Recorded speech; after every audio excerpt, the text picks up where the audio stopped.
एक हदीस का मफ़हूम है, जो शख़्स सुबह के वक़्त ये दुआ पढ़ेगा उसकी अल्लाह ताला की तरफ से शाम तक हिफाजत हो जाएगी, और जो शाम के वक़्त ये दुआ पढ़ेगा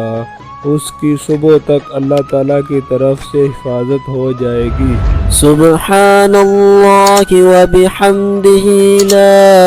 कुव्वता इल्ला बिल्लाहि मा शाअ अल्लाहु कान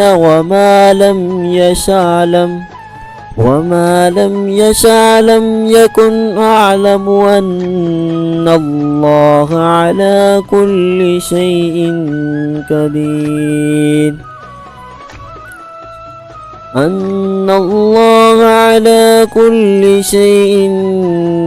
قدير وأن الله قد أحاط بكل شيء علما.